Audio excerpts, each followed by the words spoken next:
Magandang buhay sa inyong lahat. Kabababa lang natin ang bus. Nakyan natin yung bus ng Metrolink at gusto ko sana makita kung saan yung pinaka-terminal nila. Yung pala pupunta to sa may garahe. Medyo malayo na. Ito ay sa Monterrey na. Yung way na to papunta ng Trias o 13. Pero ang kanilang terminal nandun lang sa Robinson, Palapala. Yan guys, puntahan muna natin at para malaman natin kung saan sila nakapwesto. At sinasabi nga ng biyahe dito ay every 30 minutes umaalis. So whether puno o hindi, sila ay magbabiyahe. So pasok tayo doon sa pinaka-mall. Sa kabilang gilid, meron ding daan doon sa pinaka-ground floor. Kung galing kayo doon sa may Inasal banda. Guys, karamihan na bumababa doon.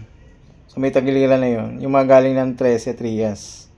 So bumababa sila. So pagpasok nila ground floor yon, tapos akat sila pa second floor, ito yon. Kaya sinasabi na second floor, dulo. At ito yung dulo na yun, oh. At paglabas na itong pintuan, nandun na yung sakayan ng biyaheng Metrolink. Biyaheng Cubao. Ang maganda, hindi ka lang magpapasalin-salin. Kaya okay din na may ganitong biyahe.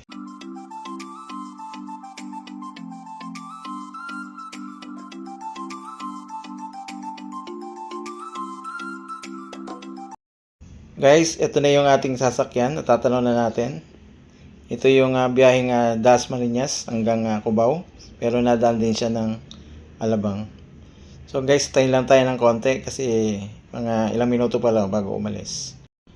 Guys, salamat sa inyong panonood. Mula dito sa Dasmariñas, Cavite.